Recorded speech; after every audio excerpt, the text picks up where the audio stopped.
Mr. Douglas, Mr. Blazier, people represented by Mr. Kelberg and Mr. Lynch. I think we have Mr. Darden back. Mr. Darden's back there with the doctor. Morning, counsel. Morning, Your Honor. All right, Mr. Kelberg, you've relocated the easel.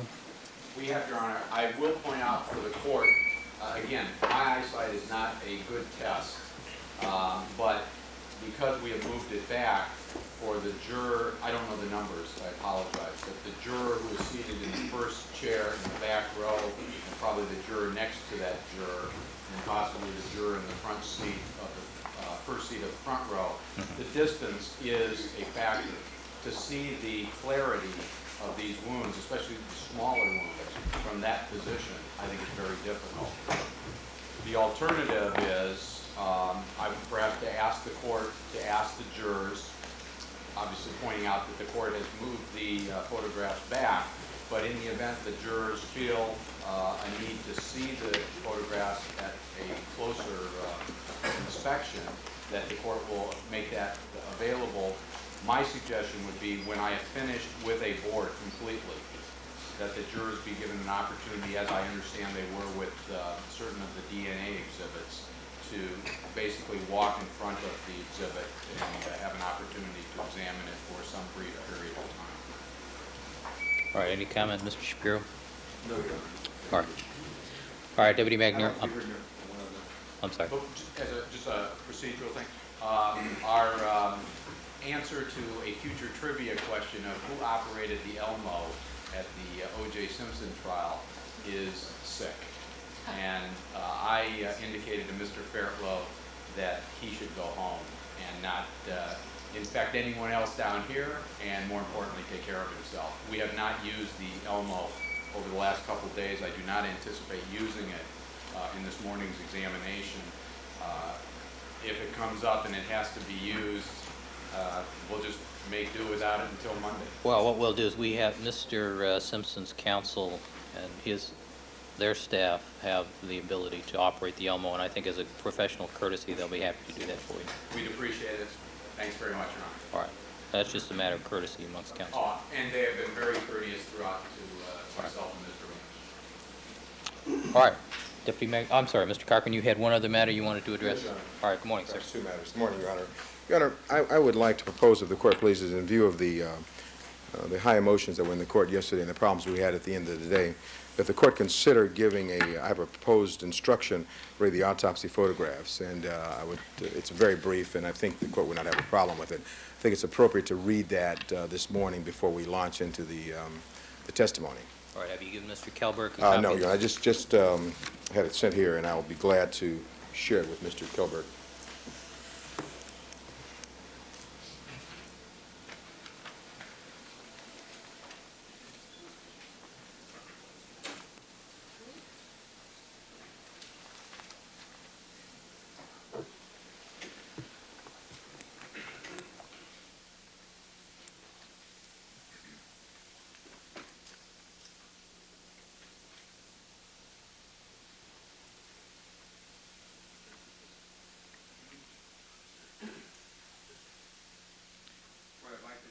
Is to indicate. Do you only have one copy of that? Yes, only one copy. I'm glad to make a copy. All right. Why don't you have Mr. Lee make us some copies,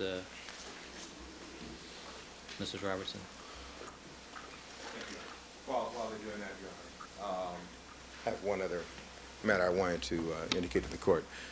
We previously had a conversation with regard to the scheduling on Monday, and I would just propose to the court that I think, as the court indicated, we would perhaps meet half-day, depending upon how far we get today, and I would anticipate that people will still be in direct examination and still be using these photographs, and Monday being an important day to everyone, it would seem to me that it may be an appropriate day not to have testimony for the jury, and I'd like to propose that to the court, that for all the victims that we take the balance of Monday off and perhaps use Monday for any motions the court might want to hear. And I propose that if the court pleases. I think that given the high emotions that we saw yesterday and the fact that we'll still be in the middle of the coroner's testimony, it'll be really a tough time for everyone, and I would just throw that out for the court's thinking. So we're going to do half-day at any rate. Mr. Kelberg, any thoughts on that proposal? Your Honor, I think probably every a tough day for everyone who's associated with this case, from the families of Mr. Goldman and Ms. Brown-Simpson, families of Mr. Simpson, the counsel, the court, the jurors. Quite frankly, I believe the sooner this case gets to the jury, the happier this jury will be. And I believe that if there is time available that can be used, then the time should be used. Whether it's the anniversary of the event, the anniversary of any funeral associated with the killings of these two human beings, there is going to be some memory arising from this incident that is going to be commemorated during the next month or month and a half. And I think it would be wiser to move forward than it is to acknowledge and give some sense of importance which may have an influence that it should not have. So on that basis, I would prefer to try and do something with the jury in any time that's available. We do appreciate the court's consideration in allowing Dr. Lakshmanan to attend this international symposium to which he was committed many months ago.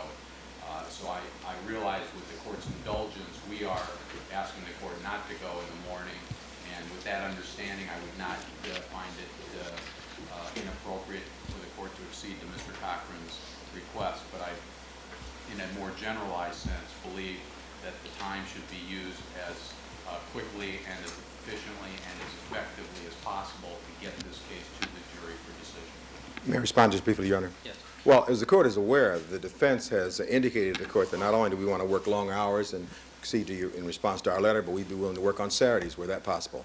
We want to do that also.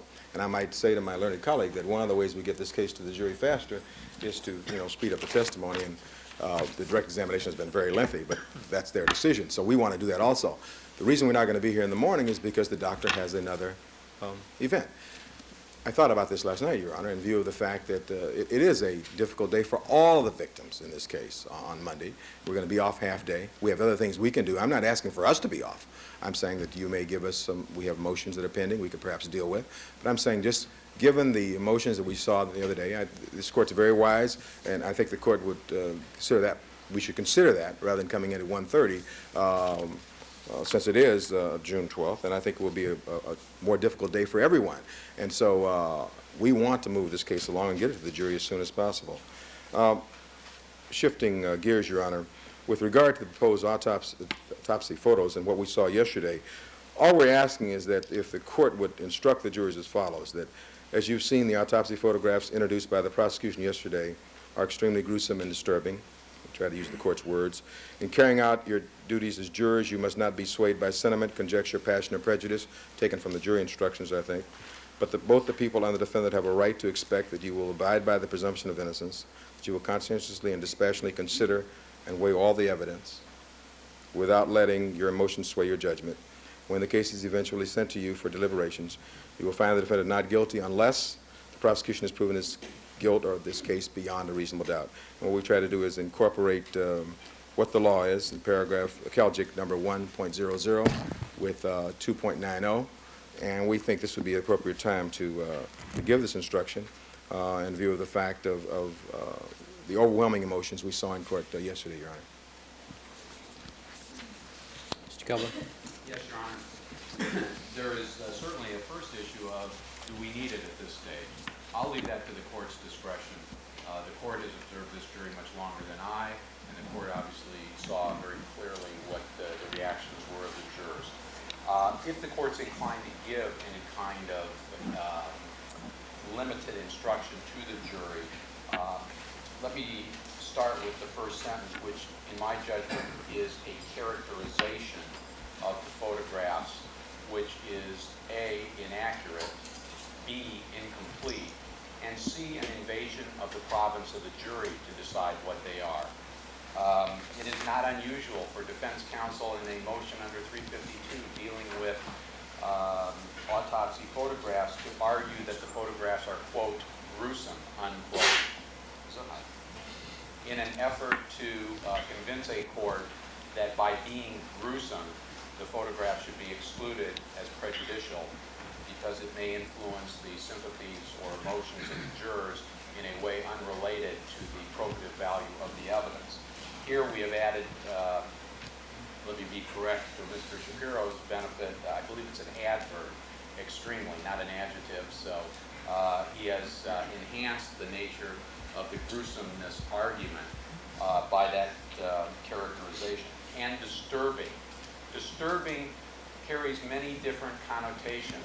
These photographs, I believe, are disturbing in a way that I don't think is intended by Mr. Cochran's suggested admonition. They are disturbing because of what they show happened to Ronald Goldman, and the other photographs as what they show to Nicole Brown Simpson, and they're extremely probative in our judgment as to who in fact killed these people.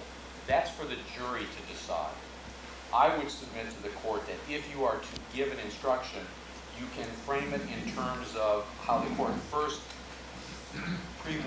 forewarned this jury about we were moving into this phase, we were going to see photographs, if anybody has any problems and so forth, they were to let the court know and so forth, and then read the 1.00 instruction, which is indicated on page 2 of the document that Mr. Cochran has given to me.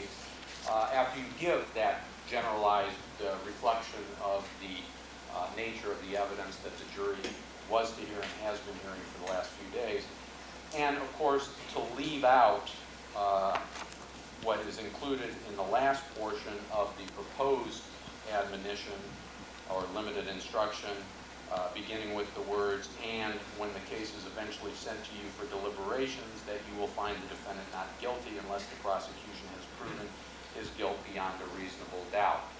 That is an admonition. I assume this court has read to this jury at some point in either voir dire or the 4 opening statements, the presumption of innocence instruction 2.90. I'm sure this jury understands quite clearly that the burden is on the prosecution to prove beyond a reasonable doubt that the defendant is guilty of the charges before they can convict him and before his presumption of innocence is lost. But for the purposes of their reaction to these photographs, 1.00 fully and unambiguously conveys what is the necessary purpose, if there is one, for a limited instruction. That is, this jury must decide the case objectively and not on the basis of emotion or passion or prejudice as to either side.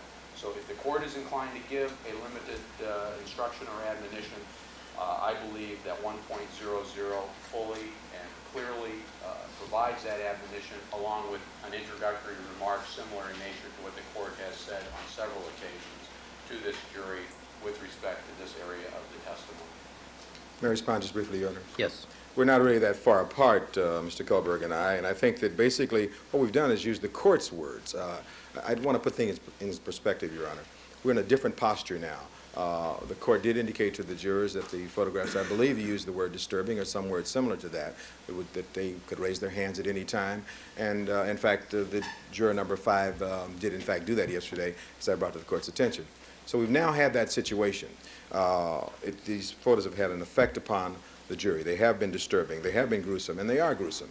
And I won't quarrel over any adverbs, but photographs are gruesome and disturbing. Those are factual statements. We use the court's words. The rest of it is 1.00 pretty much, a jury instruction, which I think the court would want to give in this situation. This is a unique situation.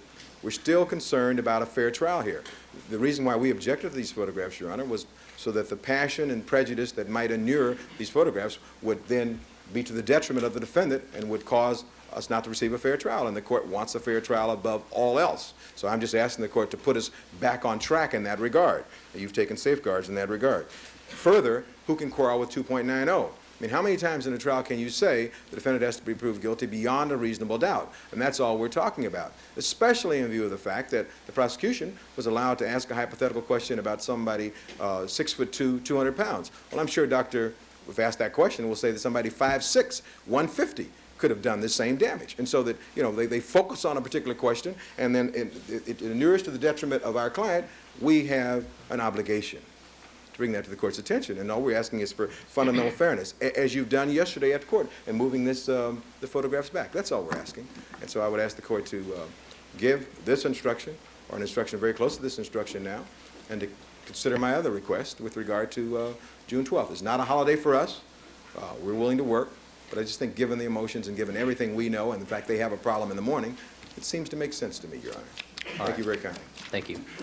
All right, counsel, the record does reflect that the court has previously already read to this jury in pre-instructions at the beginning of the case 1.00 and 2.90. However, I think that given the unique situation that we find ourselves in today, I will instruct the jurors when they return to the courtroom as follows. In evaluating the evidence presented in this case, you must not be influenced by mere sentiment, conjecture, sympathy, passion, prejudice, public opinion, or public feeling. Both the prosecution and the defendant have a right to expect that you will conscientiously consider and weigh the evidence, apply the law, and reach a just verdict regardless of the consequences. And that is the last two sentences out of 1.00. As to the request to be not dark, but not have the jury in session on the afternoon of Monday, June 12th, I'm going to decline that invitation. We will be here, the court will be here conducting other activities regarding this case Monday morning, and I would like to complete the doctor's testimony as soon as possible. All right. All right. Let me approach this one a minute. Sure. All right, let's have the jury, please.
All right, let the record reflect that we have been rejoined by all the members of our jury panel. Good morning, ladies and gentlemen.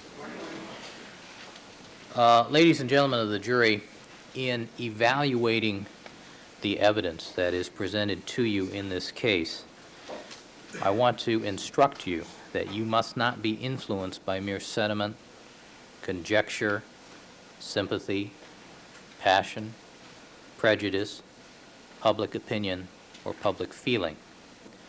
Both the prosecution and the defendant have a right to expect that you will conscientiously consider and weigh the evidence, apply the law, and reach a just verdict in this case, regardless of the consequences. All right, Mr. Kelberg, are you ready to proceed? I am, Your Honor. All right, doctor, would you resume the witness stand, please? Record should reflect that Dr. Lakshmanan is again on the witness stand undergoing direct examination by Mr. Kelberg. Good morning, doctor.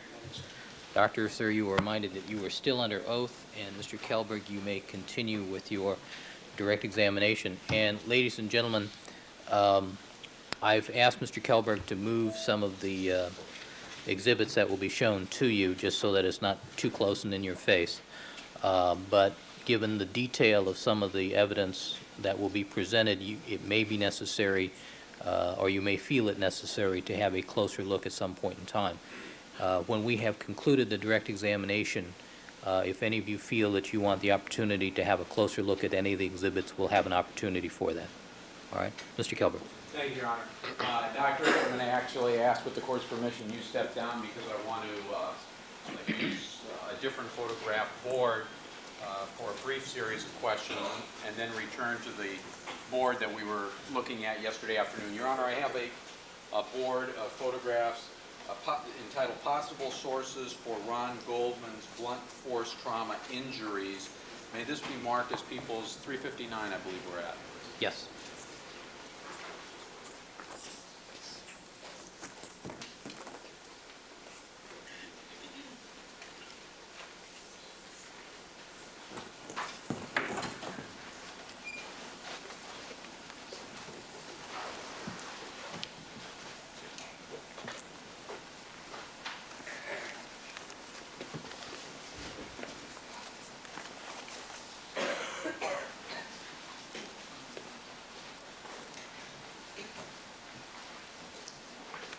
Mr. Kelberg.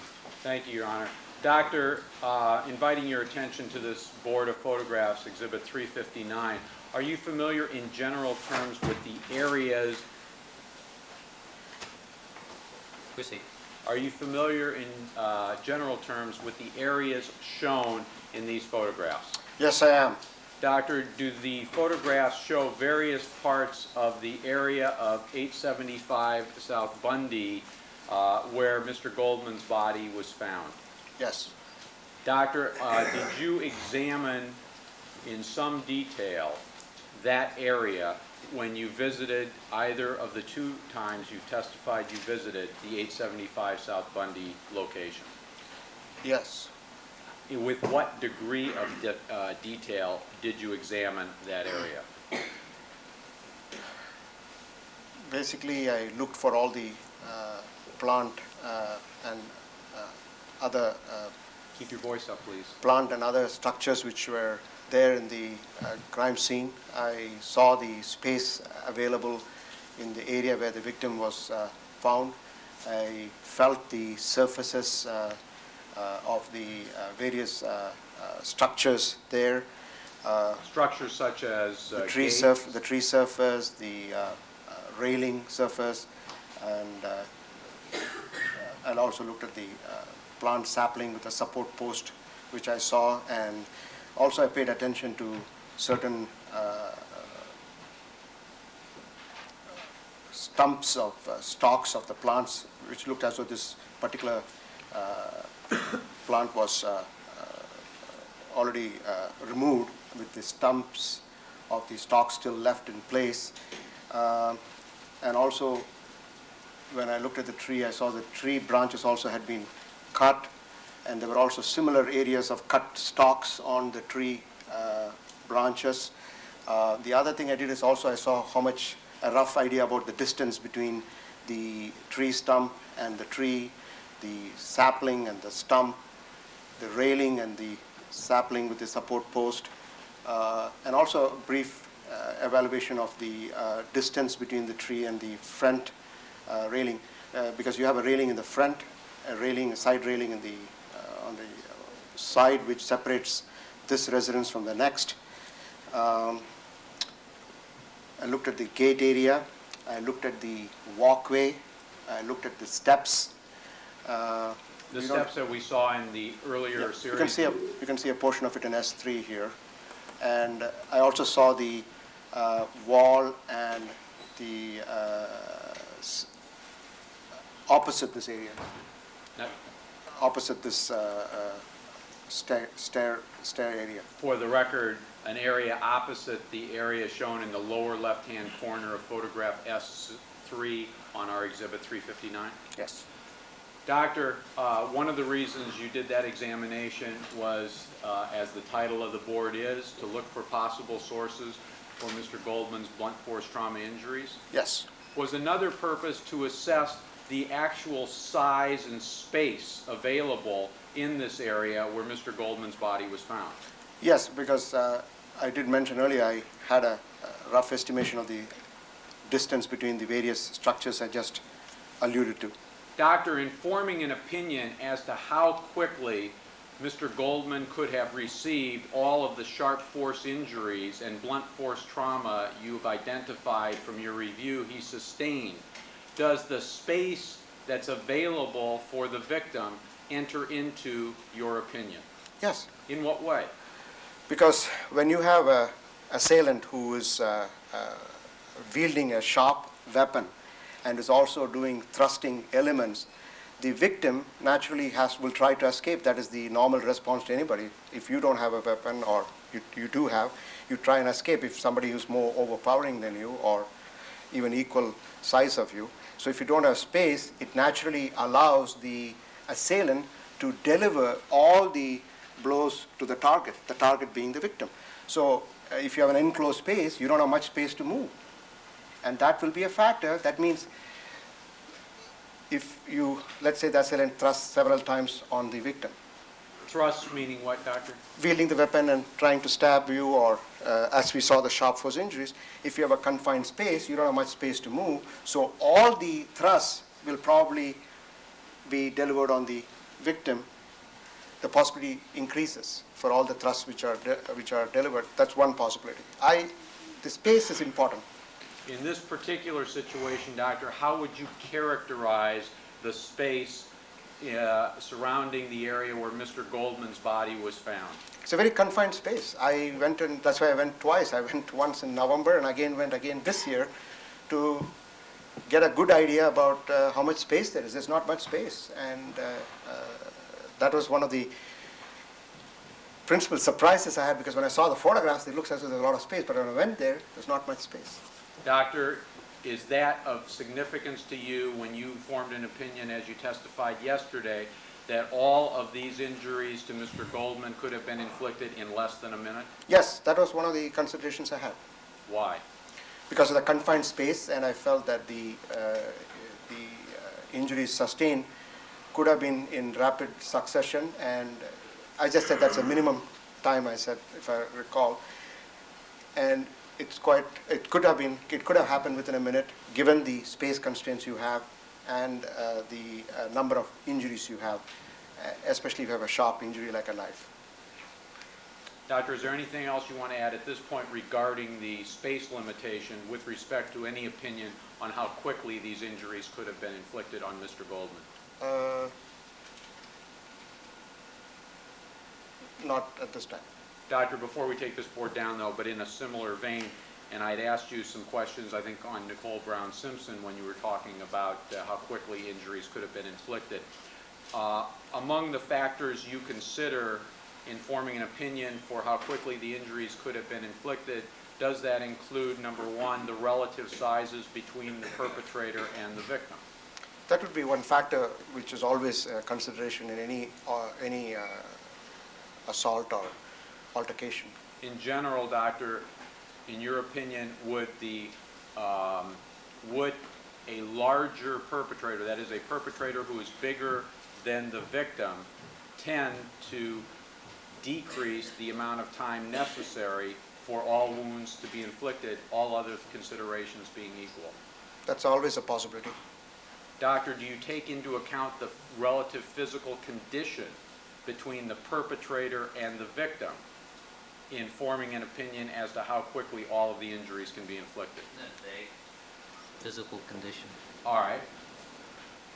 Doctor, do you take into account whether or not the perpetrator is a person who has worked out, for example, and is physically fit, muscular, agile, and so forth, in deciding whether or not a set of injuries can be inflicted, relatively speaking, more quickly or to take longer? Objection. Assumes facts not evidence is relevant. Oral. You may answer the question, doctor. I already said if the size of the assailant is known, I mean, that would be, that's always another factor which should be taken into consideration, because naturally a weaker victim with a stronger assailant, is more chance that the victim would receive the injuries than with a same size assailant. I'm not talking just about size. That was my first area of inquiry, but I'm talking now about, in general, physical fitness and strength, relatively speaking, between perpetrator and victim. Well, that will support opinions wherein I indicated partial immobilization of the victim and when some of the injuries were inflicted, and that would support that theory. That the injuries were inflicted in a shorter period of time rather than a longer period of time? Yes, because I also indicated in an opinion yesterday that one possible scenario was that, given the injuries we have, that they could have been partially immobilized. And that was when you did a demonstration with your left arm bent and around my upper chest area? For Ron, and I also indicated that when I saw the 4 localized stab wounds to the left side of the neck on Miss Nicole. There also I indicated there was partial immobilization possible because it is one localized area. So for that, a larger victim with a larger assailant with a smaller victim, that theory would favor that. Doctor, does the element of surprise, if that element exists, that is, the victim not anticipating an attack and an attacker who in fact anticipates making the attack, enter into the formulation of how long a set of injuries may take to be inflicted in a situation such as this? Surprise is an element, and as I indicated earlier when I discussed Nicole's finding, there's a paucity of defense wounds.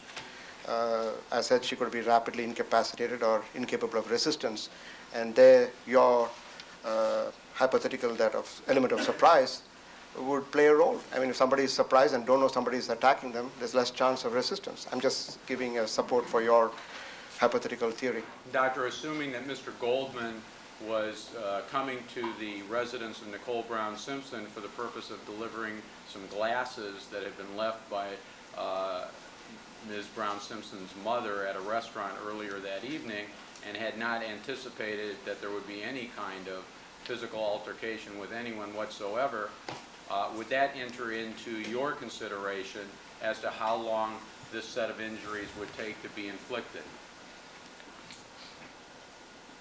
I already indicated that also would be a surprise element there, but if Mr. Goldman, Mr. Goldman did sustain these injuries in this area. I think the more important factor is that if Mr. Goldman was confronted by the assailant in this confined area, he has no place to escape, especially if he's cornered between that railing and the tree and that sapling. He's stuck there, especially if somebody's wielding a knife, or which is we know because of all the sharp force injuries, you're cornered. And plus the element of surprise, which you have brought up in your hypothetical situation, is another factor which could would support the theory which I opined yesterday, that these injuries could have been inflicted in a minute's time. A minute is a long time. I mean, we all heat our coffee cups in the microwave oven, and it takes a long time. 1 minute is a long time, and you're talking about 14 or 15 sharp force injuries in each of them. And even if you take 1 minute and you divide it by the number of injuries, you're talking about several seconds for an injury. It doesn't take that long to do a sharp force injury with a sharp knife. And does it take very long, doctor, to do a series of them if the person is motivated to do that to a victim? Not at all. Not at all, because you're talking about a very sharp instrument, and we all have shave every day and we cut without our knowledge. And if somebody wants to stab you or cut you, you can do it in a short time. And I have no, when I opined yesterday day first today for Nicole and yesterday for Ron, I said the minimum time could be a minute. You could do it in a minute, but it could also be several minutes. But I won't be surprised if it is done in a minute. That's all I said. Or less than a minute, I think Yes. were your actual words? Yes. I mean, if you take a knife and you just plunge it, you take any knife, just go home and plunge it quickly, and you'll see you can do 15 thrusts in about 15 seconds.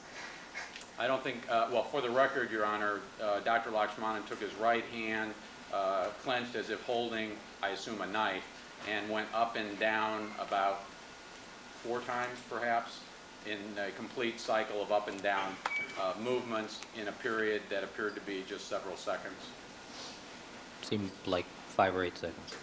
whatever the court's counting is. But I assume the court will admonish everyone not to go home and attempt to do what Dr. Lakshmanan suggested one could do if one went home. Thank you. Doctor, does the motivation of the perpetrator, that is, how motivated the perpetrator is to see that this person is killed by sharp force injury, enter into how quickly all of these sharp force injuries can be inflicted? I mean, that would always be a factor too. In what way? If somebody wants to hurt you, they're going to try and hurt you. And especially if they got you confined in a small place like this and you can't escape, you're going to be hurt. I'm just giving, these are all possibilities, if you know the motivation of the person. Doctor, but as a forensic pathologist, do you take into account these kinds of factors before you render an opinion based on your review of the pathology, the photographs from the autopsy and so forth? Yes, in this case, I took into consideration the scene circumstances, and if you have the factors of motivation, that would also support my opinion that these injuries could have been inflicted as in less than a minute. Doctor, anything else that we need from this board at this time regarding this subject matter? No. I think we're done with this, but I'd suggest counsel maybe they could just part long enough for us to put this one back and get a different board out. Mr. Kelberg, which board are you picking out? It's going to be 358. I believe that's the board we marked yesterday at the near the end of the day, Your Honor. All right.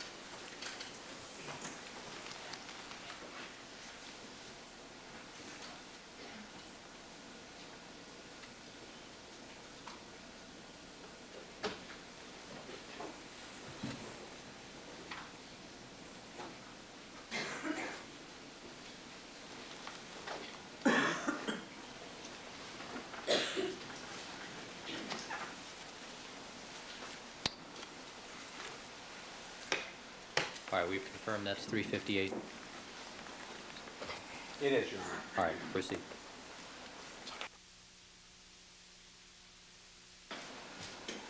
Doctor, I want to invite your attention for a moment to the photographs G40, G55, and we'll start with G37 with respect to what you described as injury number 2 from photograph G37.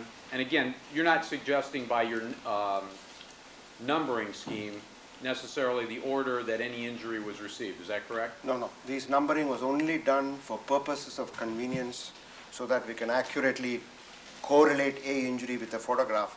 They do not reflect sequence of infliction. And that's how you correlated them in your chart that is our Exhibit 351 by calling them injury number 1, injury number 2, and so forth. That's correct. And I also correlated it to the area in which you have that description in the original report, in the addendum, in the diagram, etc. Understood. The lower superficial incise wound number 2 injury in G37 you testified is also seen in G55. Is that correct? Yes.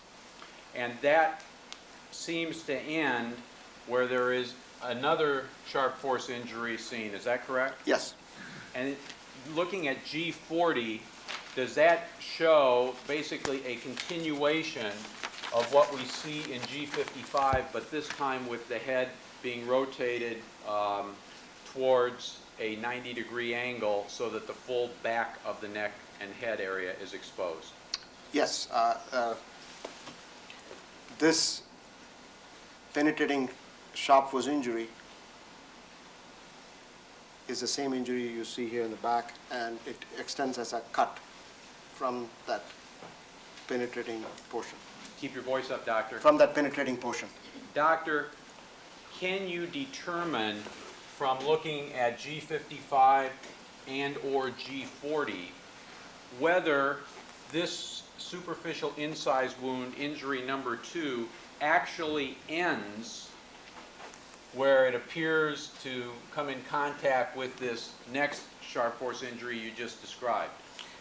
The superficial incise wound ends right in the sharp force injury, so this particular injury could have continued as being this penetrating sharp force injury, or the sharp force injury could have been superimposed on this superficial incised cut here in the right side of the neck. I want to get some clarification from you if I could. When we look at G55 and G40 with respect to the lower superficial incised wound, is it accurate to say that we may not be seeing where that wound actually ended at the time it was inflicted? That's correct. Why not? As I told you, there could have been this sharp force penetrating injury could have superimposed that cut, so you won't be able to see where this injury ends. The other possibility is that this particular wound was continued as a sharp force penetrating injury. Let's start with your first hypothesis, and I want to, in essence, as a lay definition of what you have been saying, would it be accurate to say that this second superficial incised wound could have continued into the area where in photograph G40 we actually see this next sharp force injury that you're talking about? Yes. Excuse me, Mr. Kelberg, when you reach across the exhibit, I think you're blocking 165's view of the, I don't know if he can actually see what it is you're directing your All right, attention to. let me try on this side, Your Honor. Can I move one of the, I know that bailiffs need to have a cord, or can I move one of these maybe to the back there?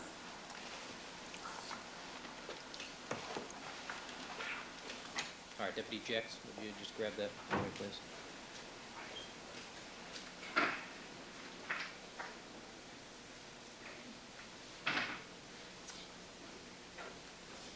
That was my exercise for the day.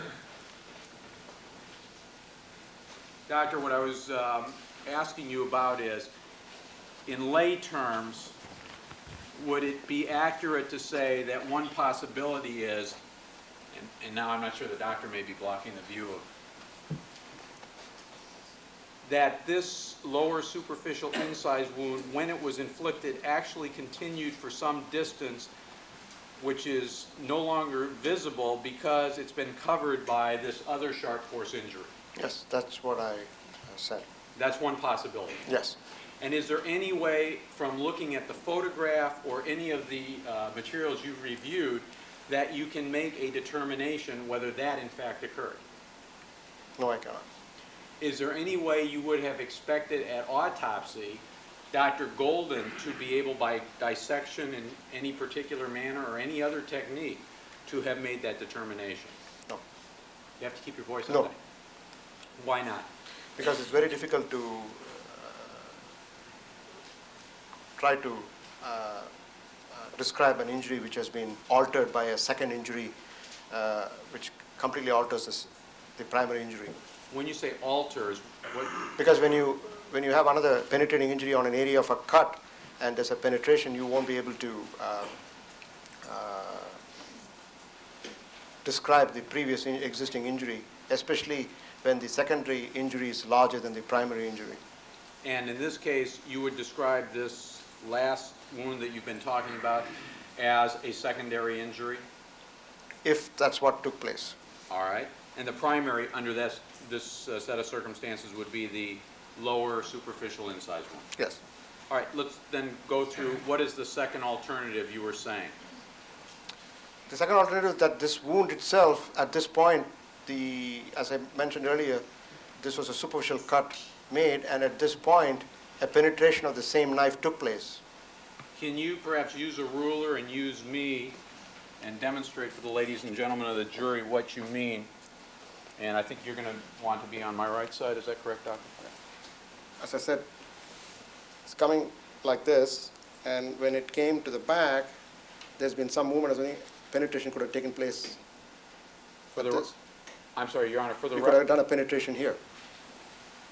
For the record, the doctor put his left arm, again, bent at the elbow. Doctor, could you get back into position? Yes.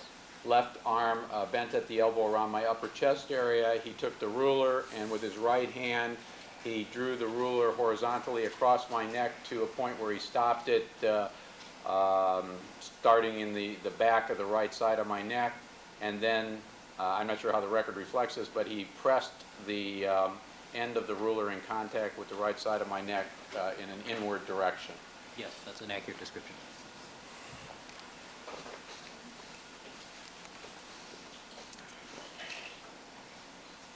Doctor, are you able, from a medical standpoint, to offer an opinion as to which of these alternative hypothetical circumstances occurred in this actual case? I would favor the demonstration I did because it seems to come right there and then there's a penetration. That would be my favored opinion, but you can never tell what really happened. From the medical evidence alone? Yes.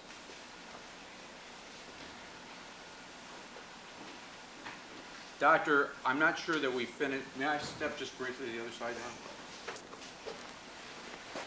I'm not sure that we finished talking about all of the, I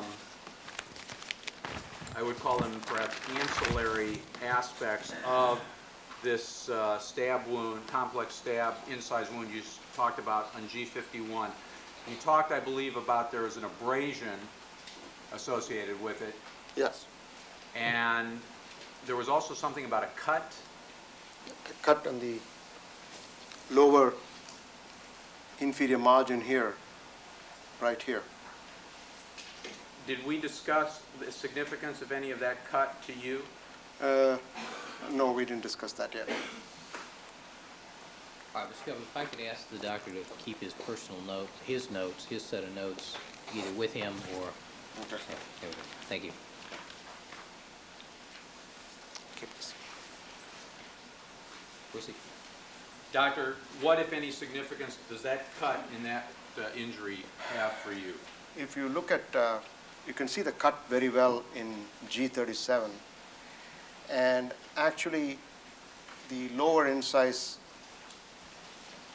wound, which I described as injury number 2, could have been a part of this cut. But there seems to be some interruption in the skin here between the cut and the injury number 2. So there's a possibility that this could have been part of the same wound with an interruption in the cut. The other possibility is that when this penetrating sharp force injury took place, this could have been a cut which could have been part of this particular incise wound.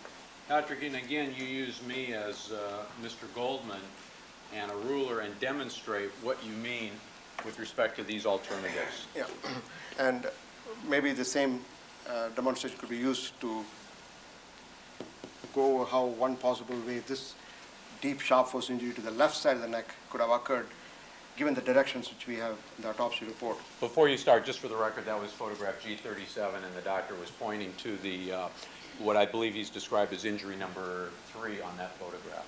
Yes. The same immobilization, you have the superficial cut here, and in this part, this could have been the penetration going this way. That is, I don't want to hurt you. I would appreciate that, doctor. Penetration going this way, which would fit the direction which we have, because this particular wound, this deep sharp force injury, goes up, and that's the one which transects the internal jugular vein on the left side, and also shares a common path with this sharp force injury, which is a separate wound seen in G53, behind the ear. Doctor, can you, again, go back in position so that we can state for the record what you did? Again, Your Honor, for the record, the doctor with his left hand bent at the elbow around my upper chest, and with his right hand holding a ruler to represent a knife, has pressed the ruler against the left side of my neck in the general area where injury number 3 is depicted in photograph G37, and again, he pressed in an inward direction when he held it in at that position. And may the record so report. Yes. And I described yesterday that this is a complex injury, so this could be only one penetrating component of that complex injury. What does that mean, doctor? That is, we have a penetration, and what I'm saying is, looking at the injury, when I discussed it yesterday, that there was more than one penetration involved there, and twisting and turning of the weapon or the victim when that injury was inflicted. So, though this could have been one penetration, there could have been a second penetration later. And is there any way is there any way that you, as a forensic pathologist at autopsy, would be expected to distinguish that alternative of a second or multiple penetrations of that area from a single penetration? I've already said it is multiple penetration or complex twisting, but I won't be able to tell how it exactly occurred. Doctor, I want to cover the complex twisting component, though. If it is a complex twisting component, is that consistent with a single stab to that area? A single stab can result in complex injury with twisting of the weapon, or the victim trying to wrestle himself or herself away. Wrestling himself or herself away. But you can also have complex injury from second, third penetrations, which could be separate from the initial penetration. I'd like to demonstrate, if you can, Doctor, again using me as Mr. Goldman, what you mean by the twisting or turning with respect to both the weapon and with respect to the victim. Victim, you have to... You tell me what to do, and I will do it. When I'm holding the weapon, you should wrestle yourself away from me. Wrestle in the fashion of turning my head? Just try to escape from me. See, you can get different type of wound from that kind of... I mean, I don't know whether that's how Mr. Goldman tried to wrestle himself away, but I just wanted to demonstrate that the stabbing process, the cutting process is not a fixed process. It's a dynamic process. You have a dynamic process of the victim trying to escape, the assailant trying to inflict the injury, plus there is also rotation of the movement. So there are a lot of factors to be kept in mind. So the opinions have to be couched to keep that in mind. For the record, can we get back into position just so we can try and establish for the record what happened with this last demonstration? Doctor, would you start again where you were? For the record, Your Honor, again, the doctor with his left arm bent at the elbow and around my upper chest with a ruler held in his right hand to represent a knife and pressed against the area of my left neck that is depicted in the photograph, then asked me to try and wrestle myself away. I pulled forward and to the right away from the doctor, and at that time the ruler was dragged, if you will, I don't know if that's the right word, but it moved across the right side of my neck as I moved to the right and away from the doctor. Noted.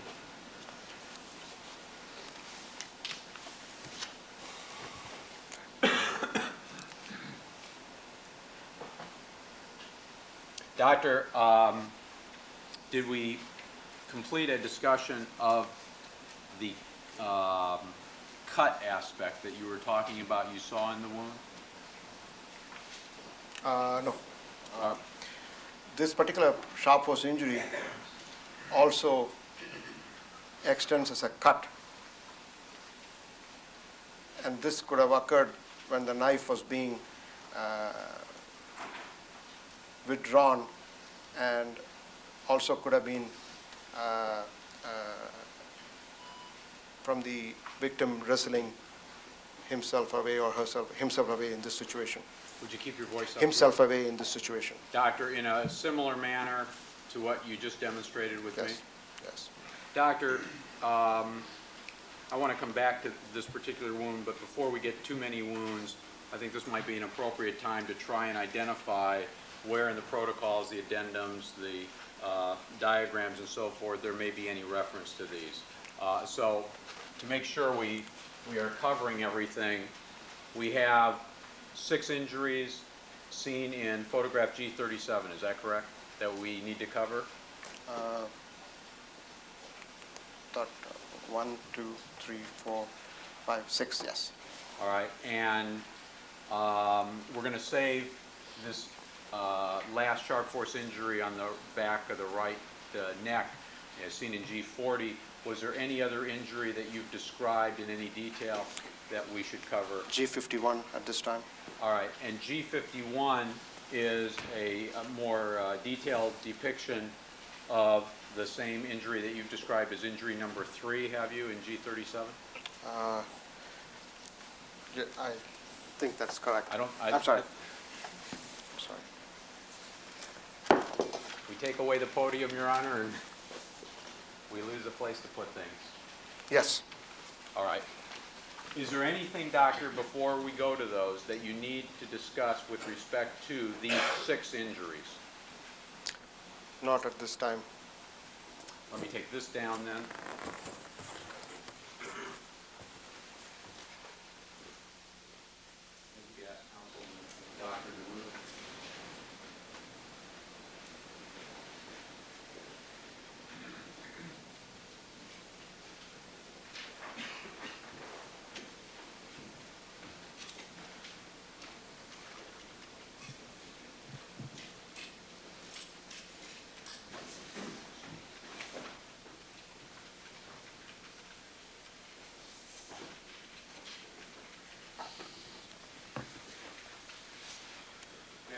Doctor, Certainly.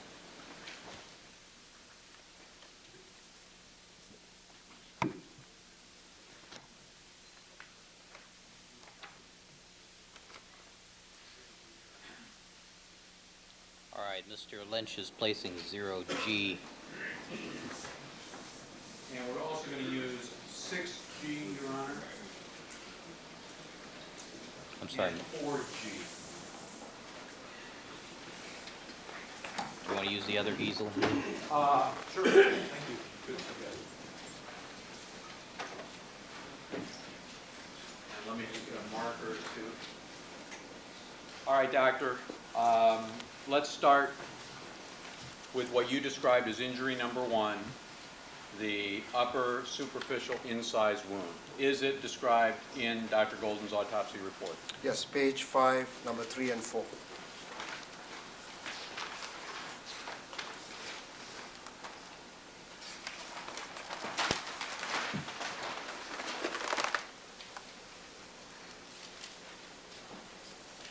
Page 5, item number 3 and 4 describes, item number 3 describes injury number 1.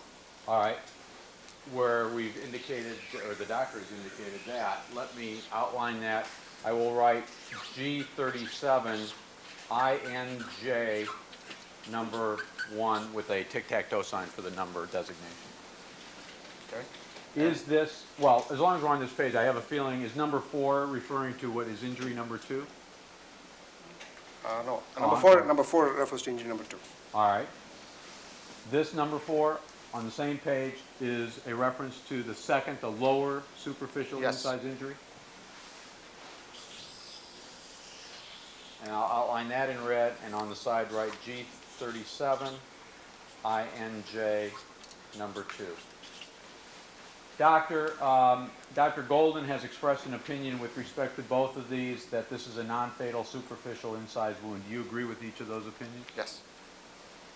And All right, how about before we go to injury number 3, was either injury 1 or 2 diagrammed in any fashion? yes, in Form 22, Roman numeral 1. Doctor, let me invite your attention over to this easel. Do you see anywhere on this 22, and number 1 refers to the Roman numeral 1 at the lower right-hand corner, is that correct? Yes. All right, where, if at all? You can see it here in the left upper quadrant, front facial view of the diagram. And what, if anything, has Dr. Golden written in that area? Yes, superior border of larynx, and he has described the LM1. I can't read that one, but Keep your voice up, please, doctor. I can't read this one. It's just some initials here. It says IW, I think, incised wound, and you have the superior border of larynx here, and skin transverse wound, And does all and of it's that, also length is 3 inches. that is as to, Injury number 1. and all of that refers to injury number 1? No, there's also a depiction of injury number 2 below the injury number 1 here. Let me, if I could, please, circle in red, but I want you to outline before I do any circling. Circle in red, if you would please, where, if at all, Dr. Golden has depicted the location of injury number 1. Right here. Is it, there's a line above and a line below. Which line? The line above. The line above? Your Honor, I'll circle that in red. And out at the side right, G37 INJ number 1. And does he indicate injury number 2 by some kind of diagrammatic entry. Here, below that. And I'll circle that area that Dr. Lakshmanan has just pointed to and write G37 INJ number 2. Okay. And doctor, then the writing that refers to injury number 1 is which writing? If you'll just outline it with the pointer. This one here. I'll circle that, and I circled it with red, Your Honor, and I'll use a blue marker to make a line that goes joining the line already made for the injury number 1. Doctor, is there any other entry on this for injury number 2? No, Would you expect there to be an entry on this form for injury number 2 beside just drawing it? I didn't see any measurement mentioned here. Is there any other form that you've reviewed where it was in fact indicated, drawn in, measured, anything of that nature? Not that I recall. Keep your voice up if you would, please. You want me to flip? Yes, 2 and 3, Roman numeral 2 and...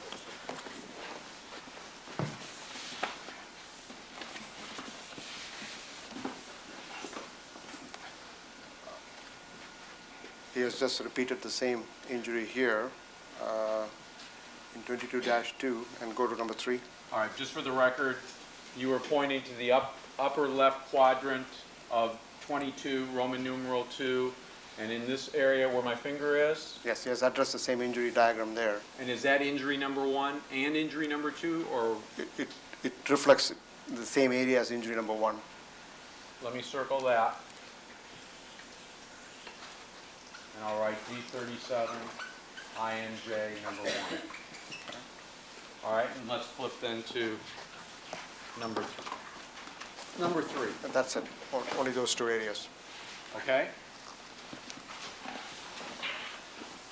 Doctor, in your opinion, is it a mistake of Dr. Golden's not to have made some kind of written entry somewhat similar in nature to that written in for injury number 1? For injury number 2? Yes. Yes. Does this affect this mistake on Dr. Golden's part? You consider it a mistake, I assume? Yes. Is this mistake of any significance to you on any of these big ticket questions? No. For all the same reasons? Yes. Now, doctor, is there any addendum entry with respect to either injury number 1 or injury number 2? There is addendum entry on both of them.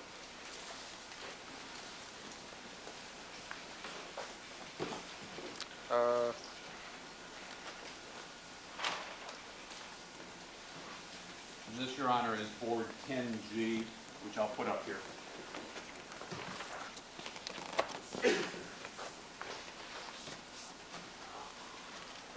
Page 1, Roman numeral 2, number 1 and number 2 reflect injury number 1 and 2. So let's start with injury number 1. Is injury number 1 described in the paragraph or paragraphs under Roman numeral 2, item number 1? Yes, he did an addendum reviewing the photographs, and he made the following amendment addition to the original report.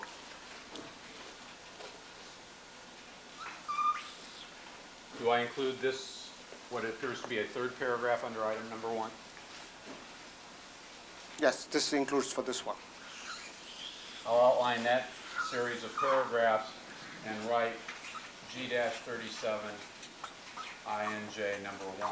Doctor, I think we talked about this process with Nicole Brown Simpson, but I don't believe we've talked about it with Ronald Goldman.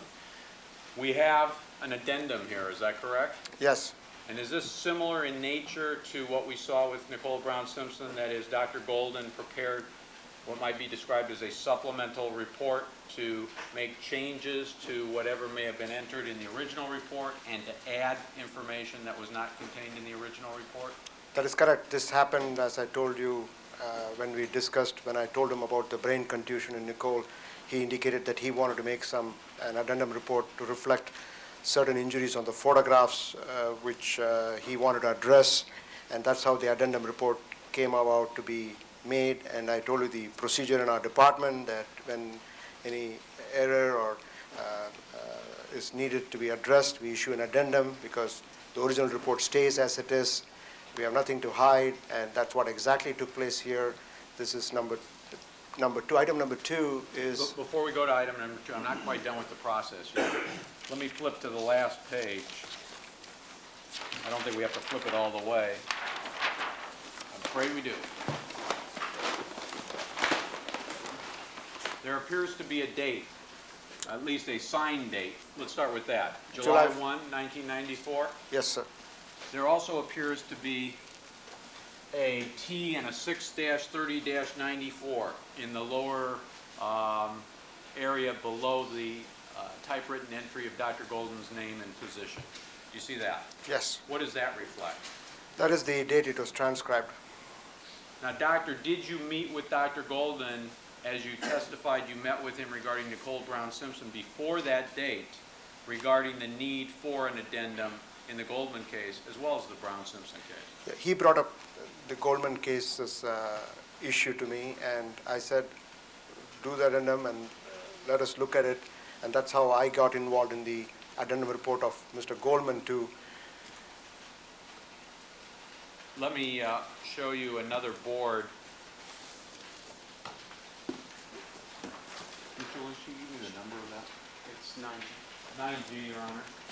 And I think this easel can take one more. Doctor, was there, in a similar fashion to the Nicole Brown Simpson addendum, a rough draft addendum prepared by Dr. Golden, reviewed by you, and following which we see the typewritten addendum that was on the earlier board? Yes, as I told you earlier when I discussed Ms. Brown Simpson, my involvement was one as to the format of the addendum, because we have a certain format to follow, and you see my inscriptions here reflecting that, amended as originally stated, etc., etc.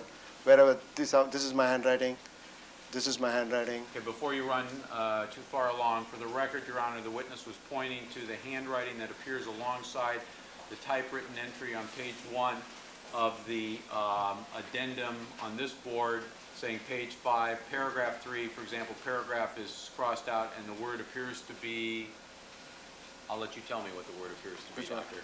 Above paragraph, and Item number 3. item number 3, and then the line continues. Is all of that writing yours, Doctor? Not all of it. Portions of it are mine. And The what is- the item itself is not my handwriting, but this part is mine. So that is probably Golden's handwriting. What is this intended to convey? You see, when you make an addendum, and especially if you revise a portion of a report, the reader of the addendum report should perfectly understand what is being corrected. And if you read the paragraph above it, it says which paragraph in the original report is being corrected and what paragraph this addendum replaces. Let me see if we can pull the original addendum draft to the right. Ask Mr. Lynch to pull the final addendum down for a second, just to flip the pages back over and see if we can compare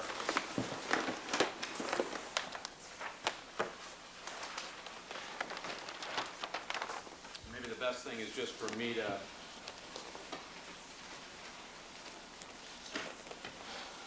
what is it you're trying to convey with this change, Doctor? Basically, if you see here, I've spelled it out, page 5, item 3, line 1 through 5, amended as originally stated to read as follows. That is, the original statements there is being amended. These 5 lines on page 5, item 3, line 1 through 5 is amended to read as follows, and that's what we have done there. And in your opinion, it is important in order to give any reader of this, the addendum, and that, the original protocol, an accurate understanding of exactly what is taking place with this addendum? Yes, and that's basically it. I said nothing to hide, and we want to show that the error was made, and we have addressed it. Would it be accurate to say this is a procedural change that you wanted to see in the addendum, rather than one that goes to the substance of what the change itself is? That's correct. I played a role in the procedure part of it.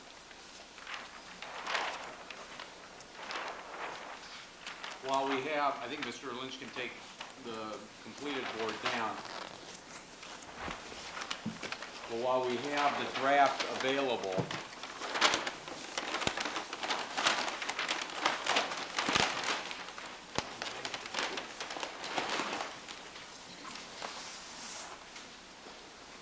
Doctor, there appears at the bottom of the 4th page of the draft addendum some substantial amount of handwriting, which there's a page 5, I'm sorry, it's not a page 5, but we have another page. In the original, you have the original draft addendum, do you not, Doctor? Yes. Is this what appears on a separate page actually written on the back of the last page of the draft addendum? That is correct. And whose handwriting is this, if you recognize it? All of that is Golden's handwriting. Doctor, does this handwriting on this page and what we started with at the bottom of the earlier page reflect concern to some degree that injury number 3, stab wound, complex stab wound to the left side of the neck that we Yes. saw in photograph? I may have just a moment. Let me just briefly bring this up. Concern injury number 3 seen in photograph G37? Yes. And does it also concern this injury that we had alluded to by you earlier along the left side under the left ear as seen in photograph G51? Yes.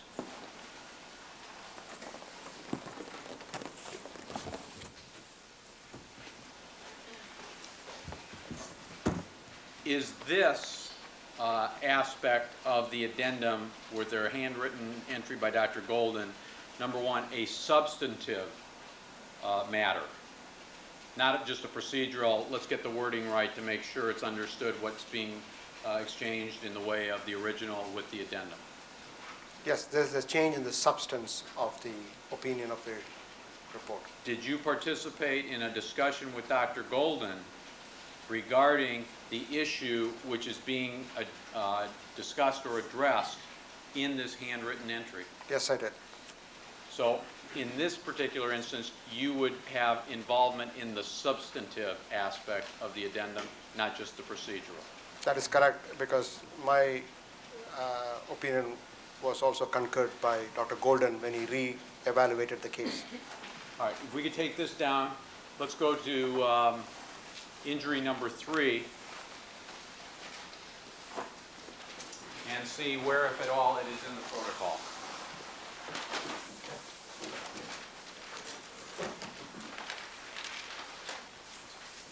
Doctor, injury number 3, where in the protocol, if at all? It's in G51. One second. Keep your voice up, please, Doctor. Yes, injury number 3 is described in page 3 and 4 of the protocol.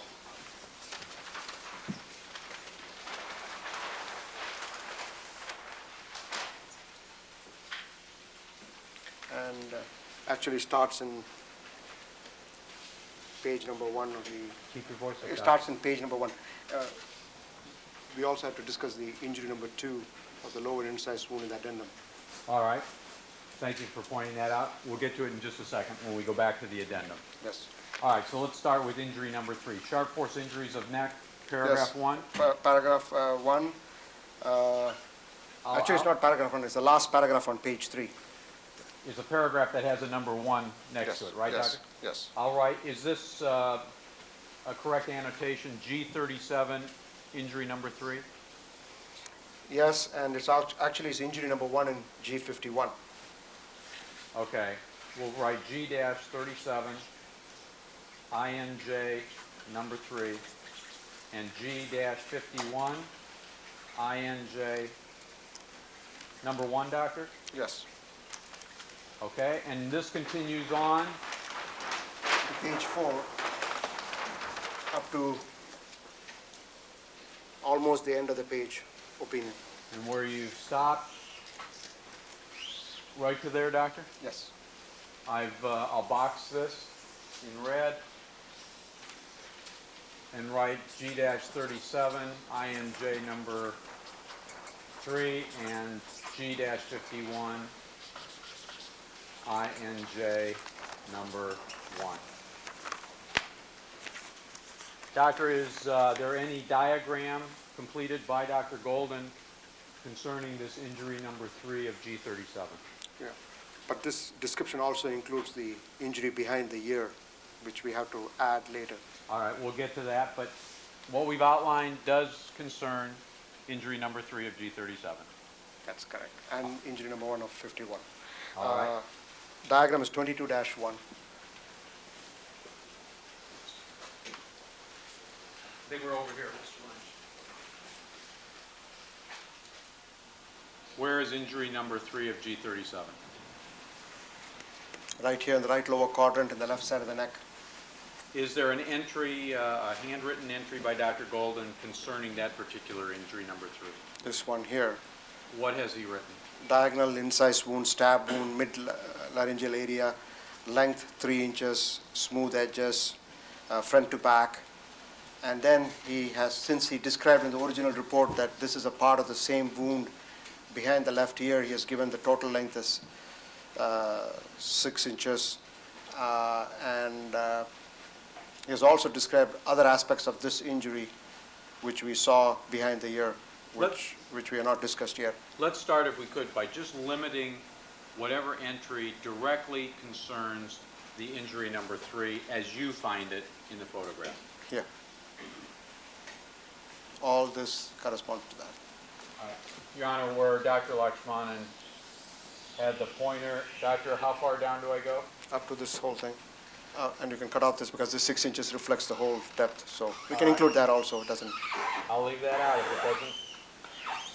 if it does not in fact concern the actual injury number 3. And I'll write G-37 INJ number 3. Now, Doctor, this other injury that you pointed out, and which is, just very briefly, the injury seen in G53, is that correct? Yes. Did Dr. Golden, in essence, characterize what you describe as 2 injuries as actually 1 injury? Yes. And that is in the original protocol? Yes. And in your opinion, was he wrong with that characterization?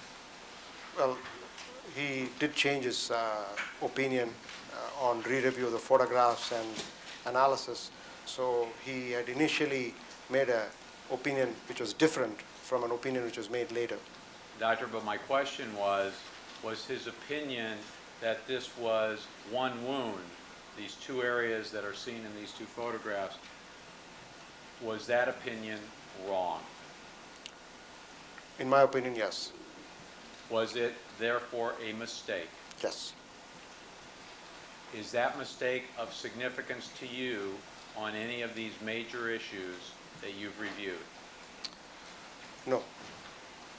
I think I want to ask you why not when we get a better description and discussion of what you say is a separate injury and which you describe as injury number 1. You describe it as injury number 1 of G51. Is that correct? This left side, no, that one is actually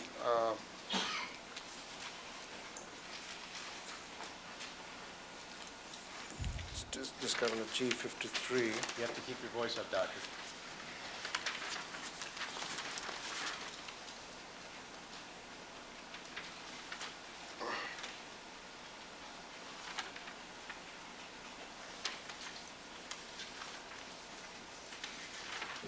Mr. Kelberg, 10:30. Thank you, Your Honor. Described under G50.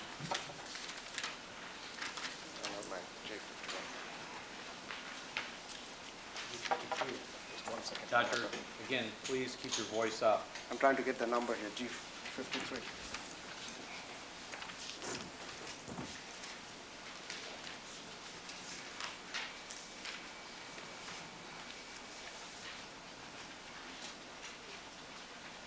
I believe it's injury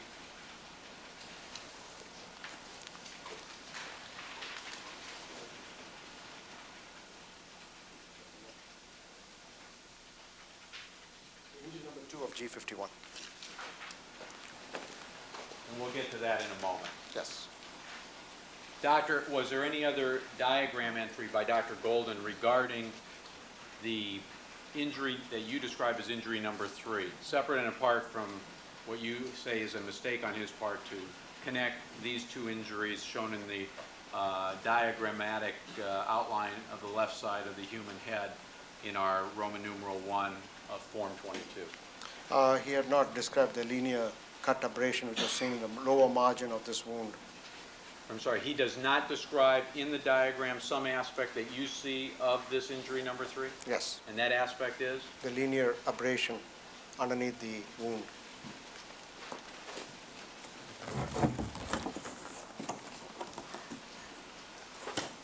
If you could show us, what is it? And on photograph G51, you've taken the pointer and traced a somewhat horizontal line along the bottom portion of that particular injury. Yes. Is that a mistake not to have made some reference to it in this diagram? Yes, it is. Is it discussed, however, in the protocol? No. So that would be a mistake as well, not to have done some entry there? Yes.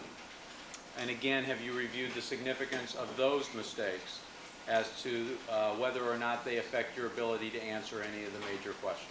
Yes, I have. Is there any significance with respect to those mistakes? No.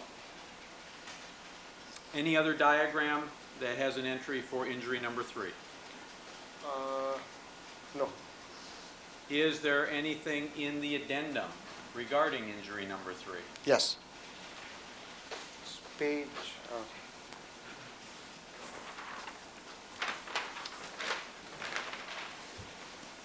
Again, Your Honor, Board 10G.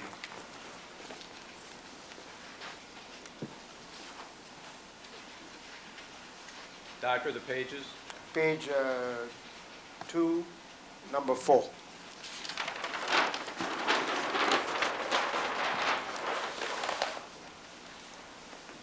And Mr. Lynch, I think you're going to have to move away just a bit. the same thing, page 3, item 1, lines 1 through 5, and page 4, line 1 through 17 of the original report was amended with this paragraph, which starts as item 4 on page 2 of the addendum and continues into page 3. Before we flip the page, let me just outline on page 2. This is G-37, INJ number 3, and also G51. 1, 2, and 3. And G-51, INJ number 1. All right, if we can flip the page to get to page 3 of the addendum. Yes. And it goes up to here, and also item 5 of page 3 is an amendment to the opinion. Let's stop before we get to that aspect and outline this area that I'm outlining now, along with the area I just outlined, is the change in description of the injury. Is that accurate, Doctor? Change in description injury, and also this paragraph includes the injury number 2, which we briefly alluded to in G51, All right. which is behind the ear. Let me write G-37, INJ number 3, and G51, INJ number 1. And 2. And I'll write in blue and INJ number 2. Then you say, Doctor, that this paragraph 5 of page 3, at least with the number 5, that entry concerns a change in opinion from the opinion expressed. If you can look on page 4 of the protocol, where you're pointing right now, is that basically the opinion that is being changed? Yes. Let me outline this first. G-37, INJ number 3, and G-51, INJ number 1. And does this also affect a change to injury number 2 of G51? Yes, it does. All right. Because he has now indicated that though both the wounds share a common path of injury, they appear to be separate wounds. And I've added for the record, Your Honor, in blue, and INJ number 2. Doctor, in lay terms, summarize, if you could, for us what this change in a significant number of lines is all about.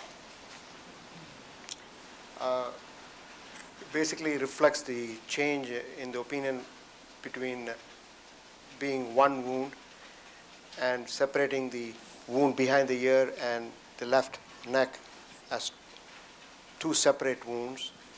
And also the other change in the addendum is there's a better definition and description of the injury behind the left ear. Doctor, do you And this was based on the photographic review. And Dr. Golden's photographic review was of photographs much like the photographs that are on the exhibit 358? Yes. And photographs, 358 is the board that I've Okay, been yes, pulling out yes, okay. occasionally. And those are similar to the photographs you reviewed initially, is that correct? Yes, but I also, as I mentioned earlier, I did measurements on 1:1 photographs, life-size photographs on all these injuries too. In your opinion, doctor, does the addendum concerning injury number 3 of G37 or injury number 1 of G51 accurately describe the injury? Yes, it does. Does the addendum opinion accurately reflect your opinion as to that injury? It reflects my opinion now. I'm sorry. It reflects my opinion. And would the same apply with respect to the description of what we're going to see as injury number 2 of G51? Yes, And as to your opinion concerning injury number 2 of G51? yes, except that in my 1:1 photograph, the measurement was slightly longer, but given the limitation of the process, there's no significant difference in measurements. I think, Your Honor, this is an appropriate time. All right, ladies and gentlemen, we're going to take our first short break for the morning. Please remember all my admonitions to you. Don't discuss the case amongst yourselves. Form any opinions about the case. Allow anybody to communicate with you or conduct any deliberations until the matter has been submitted to you. And we'll take a 15-minute recess.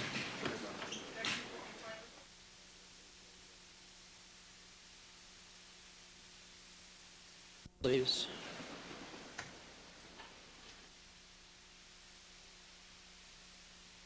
Jury panel. Dr. Lakshmanan is again on the witness stand undergoing direct examination by Mr. Kelberg. And Mr. Kelberg, you may continue with your direct examination. Thank you, Your Honor. Doctor, you'll step down again with the court's permission. Let's continue on, if we could, with the review of the injuries 1 through 6. While we have the protocol up, and before we go to injury number 4, actually, we also have to go back and pick up injury number 2 in the addendum. Why don't we do that first? I think you mentioned that there was an entry for it. Is that correct? Yes.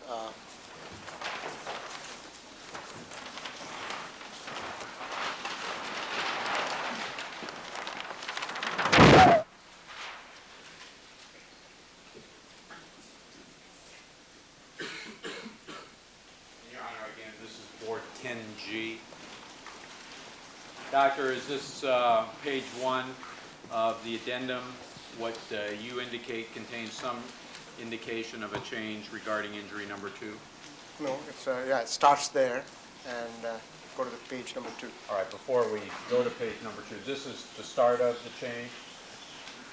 Yes.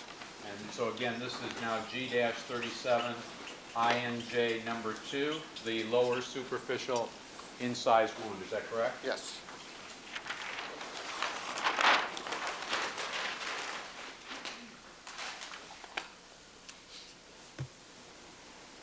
Where does it continue, doctor? It continues as paragraph 1 and ends in paragraph 2. Now, in that area, also in blue, on page 2 of the addendum, and write G-37, INJ Yes. Number 2. Yes. Doctor, in your opinion, does the addendum with respect to both injuries numbers 1 and 2 accurately reflect the description of those 2 superficial incised wounds? Yes. And if there is any opinion expressed with respect to those injuries in the addendum, are any such opinions accurate in your opinion? Yes. Doctor, again, to go back to the protocol just briefly. Yesterday, I believe it was, we talked about a concept, aspiration of blood. Yes. And as I recall your testimony, you talked about blood being taken through the trachea and getting into the lungs. Is that correct? Yes. Keep your voice up, Yes. please. Doctor, from the sharp force injury that you've described as injury number 3 of G37, would you normally expect there to be evidence of aspirated blood in Mr. Goldman? No, because this injury was only to the vein. If you'll keep your voice up, please. It was only an injury to the vein. And how is it that an injury to the vein rather than an injury to the carotid artery will not result in aspiration of blood? See, in the other person, Ms. Nicole Brown Simpson, the injury also involved the thyrohyoid area, which is between the voice box and the hyoid bone. So that was transected. So the question of aspiration comes. So for aspiration of blood to occur in the respiratory tract, it has to be an injury which causes bleeding and allows the bleeding to go into those areas. And also for aspiration, you expect person to be unconscious, because if usually aspiration occurs more when you are not conscious, Why is that?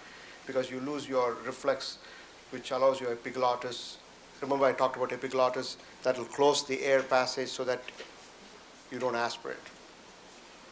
So normally there's an automatic reflex that you have in your body to keep you from swallowing things down the wrong pipe? Yes, that's why you should not talk and eat, and you'll aspirate if you talk and eat. Doctor, did Dr. Golden make an examination of the area of the trachea and the lungs? Yes, he did. It's in the protocol, I think page...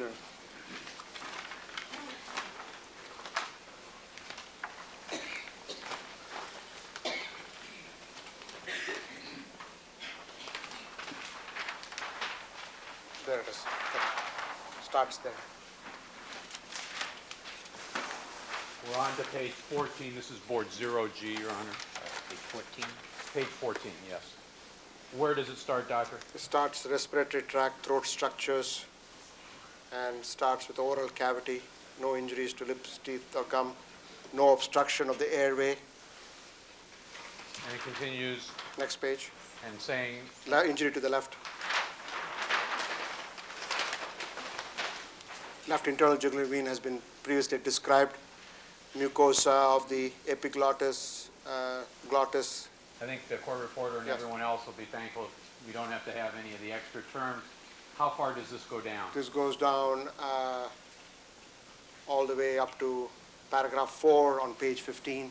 Now, Doctor, from what is described here by Dr. Golden, in your opinion, is that what you would expect to find given the nature of the sharp force injuries to the neck that you have seen in the photographs of Mr. Goldman's body?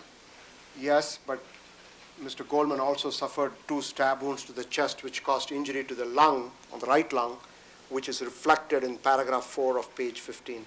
We'll get back to that when we see the photographs regarding the lung sharp force injuries. But as to simply the sharp force injuries to the neck, is there anything inconsistent with this description from what you would expect to have seen? None. Also, Doctor, did you examine tissue samples that were preserved at autopsy from the Goldman case by Dr. Golden? Yes, I did. Did that include sample of lung tissue Yes, I did. and supporting structures? Yes. Did you find anything in your examination? Is that a gross examination of tissue that is a naked eye examination? I did both a naked eye examination of the tissue when I saw the tissues actually twice, once with defense pathologist Dr. Barton, who's here, and again with Dr. Barden when he came to cut microscopic sections in May of this year. In May of 1995? Yes. And I also looked at the microscopic sections on this case with Dr. Golden. Doctor, did you find anything that, in your opinion, was out of whack, if you will, from what you would have expected to see given the nature of the sharp force injuries to the neck? No, the lungs did show some hemorrhage in the air spaces, but that is related to the stab wound to the lung. That we're going to talk about later. Yes. All right. So, Your Honor, for this area, I'm going to outline on page 15 in blue the 3 full paragraphs and the continuation of the paragraph from the previous page, and write no aspirated blood. Is that accurate, doctor? Is there... No aspirated blood from the left neck wound, but there is some blood in the lung from the injury to from the stab wound itself. From left neck wound, and I'm sorry, I didn't catch, what is there? There is some blood. There is hemorrhage in the lung tissue from the stab wound to the lung. All right, but that's a different matter. Yes. Okay. And let me just have that outline.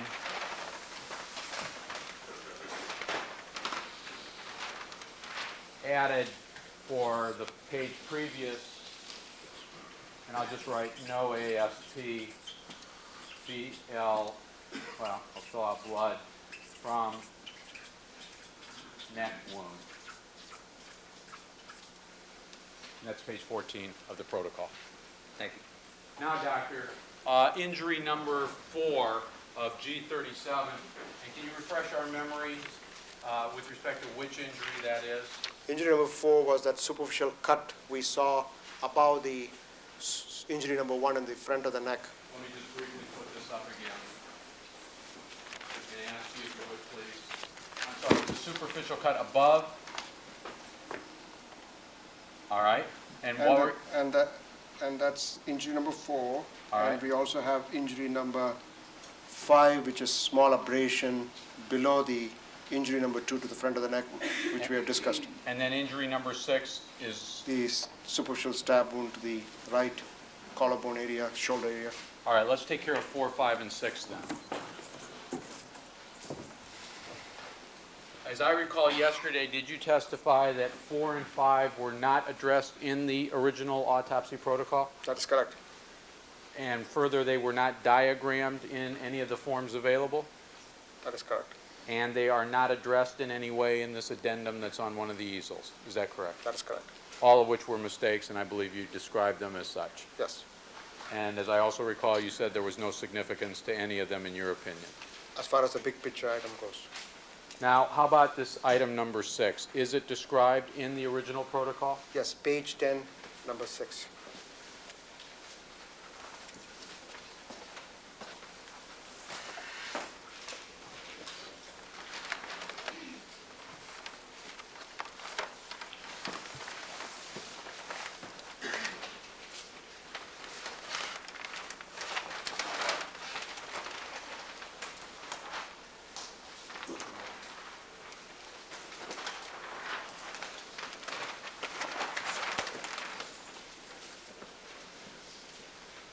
And you say item number 6?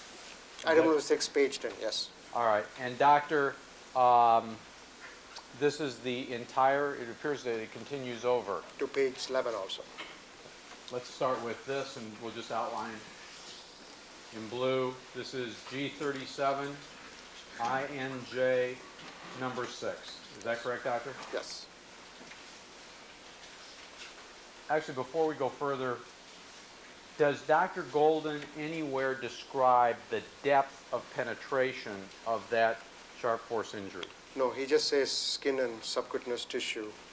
The subcutaneous tissue is, in general, how deep below the top layer of the skin that we can look at with our eyes? In an average person who's not on the obese side, it will be less than half an inch or quarter inch, depending on where the location of the subcutaneous tissue is, because you may have a thicker subcutaneous tissue in the abdomen compared to a subcutaneous tissue on the skin of the forehead. So it varies, but in this area, quarter inch would be a rough estimate in a muscular young person. Doctor, if you are attempting as a forensic pathologist to provide a completely accurate description of a sharp force injury as a stab wound versus an incised wound, must one know what the depth of penetration is? Yes. And given Dr. Golden's, would you describe it as a failure to describe the depth of penetration of injury number 6? Yes. Given that failure, can you say whether that is a stab wound or an incised wound? No, but he does describe it's a very superficial wound. And as a superficial wound, and first of all, does it appear from the photograph to be a superficial wound? Well, it's a cut on the skin surface, and you cannot say how deep it is till you examine it, and he has examined it, and he says it's skin and soft tissue, superficial. Does it make any difference from your perspective in evaluating any of the big issues that you've considered, whether or not it's an incise or a stab wound, depending on whether the depth is greater than the length on the surface of the wound, or the depth is greater than the length on the surface of the skin? It won't affect my opinion on the big picture questions which we have already discussed. But if we flip and just find where the description of this ends.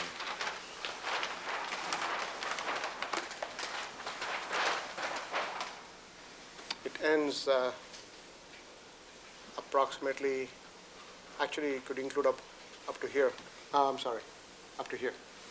So basically down to To where- paragraph 3 from the top on page 11. I'll outline that. Area on page 11, write G-37, INJ, number 6. Doctor, in your opinion, is injury number 6 non-fatal? That's correct. Is injury number 6 one that was received before death? Yes. On what basis are you able to say that? The appearance and also his description of some amount of subcutaneous hemorrhage. How does some appearance, you're referring to this line, the last 2 lines of the continued paragraph from page 10, there is a small amount of fresh cutaneous hemorrhage? Yes. What significance is that to you on That this means issue? Mr. Goldman had blood pressure to cause bleeding at the time the wound was inflicted. Now, and obviously from that, his heart had to be beating? That's correct. Doctor, the direction that Dr. Golden has provided, the first full paragraph of page 11, which is one sentence, no direction can be evident except for front to back in as much as it is superficial. What does front to back mean as you interpret that description? As I told you, we describe all our directions in the body being in the anatomical position, and this wound is situated in the right collarbone area, so it's going in a front to back direction, from the front to the back. Doctor, are you able to determine from that description the relative positions between Mr. Goldman and his assailant at the time injury number 6 was received? No, Why not? because it's such a superficial wound, it could have been inflicted when the assailant was behind Mr. Goldman with a knife, striking him on the right shoulder, or it could be when he was in the front or on his side. It's a very superficial wound, and you can't make any determination on the position of the assailant in relationship to the victim in this particular wound. Doctor, was any diagram entry made by Dr. Golden for injury number 6? Yes, 20, number 1.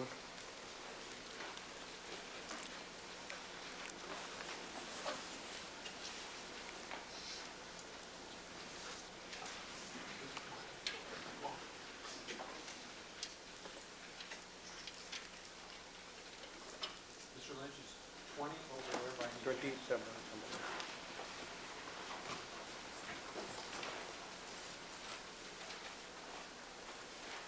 I think we have it here. Actually, why don't we put it up here? I think it might be safer if we can work with just the 2 easels that are presently up.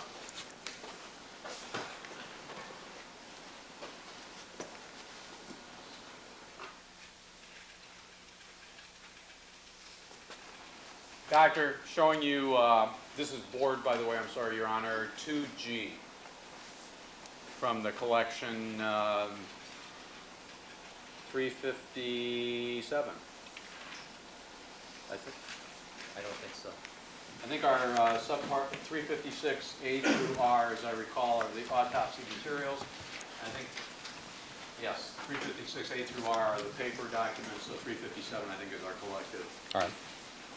set of blow-ups. Doctor, Form 20, item number 1. You see an entry here for injury Yes. number 6. You see the entry for the wound on the diagram in the right collarbone area, and the entire description applies to the wound. It says superficial, Slow down, doctor. superficial incise stab wound, vertically oriented, right clavicle, half an inch, deep is only up to sub-Q, and is given a configuration of the wound here in a diagrammatic fashion as an inscription next to the diagram. Sub-Q means, Subcutaneous tissue. doctor, you have to keep your voice. Subcutaneous tissue, yes. Where Dr. Lakshmanan has been referring with respect to the diagram of the wound itself and the description, I've circled the area in blue. I'll write G-37 on Form 1 of the figure 20 and INJ number 6. Doctor, is there any aspect of the addendum which addresses injury number 6? No. Is there anything further with respect to the 6 injuries on photograph G37 that you wish to bring to our attention? No. All right, we can take this down.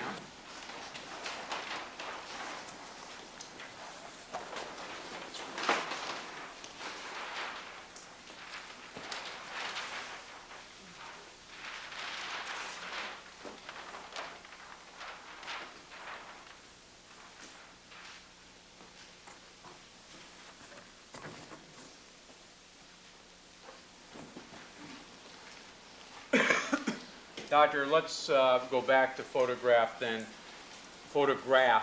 G51 and G53 to have you discuss in some detail, if you will, please, this injury that you say you have arbitrarily identified as injury number 2 of G51. Is that correct? Yes. And this injury that we see in G51 is the same injury that is seen in G53. Is that correct? Yes. What is that injury in the first place, doctor? It's an injury which shares a common path with injury number 1 of G51, but it's a separate injury. You have a 7/8 inch stab wound to the area behind the left ear, and then you have an open area of skin which measures about 2 3/8 of an inch in the 1:1 photograph. So, and this particular wound also cuts 2-inch pre-existing cut in the skin at the same time, and this would be a complex sharp force injury by a stab wound which took place behind the left ear, and the complexity was created by the head of the victim moving away from the knife or the knife being pulled away, but I would favor the former than the latter. The former being? The head being pulled away at the time this plunge took place, which would cause this ripping of the skin by the knife as it's being withdrawn from the body. Doctor, why do you favor that alternative?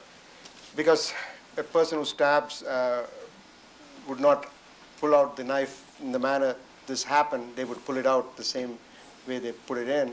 For the record, Your Honor, Dr. Lakshmanan first began with a more or less side-to-side motion with his right hand appearing to hold a knife, and said that would not be what he would expect. He would expect that the knife to be withdrawn in the same manner in which it had been used to inflict the injury to begin with, and that was then changed with his right hand to an up and down motion with his clenched fist appearing to be holding a knife that is pointed in a downward direction. In an overhand manner. Thank you, Your Honor. And this also supports the situation which I've always described, that these are dynamic processes, the movement of the weapon and the movement of the victim. So you'll never have, you'll always have this complex issues when you deal with sharp force injury. This only supports that statement which I made earlier.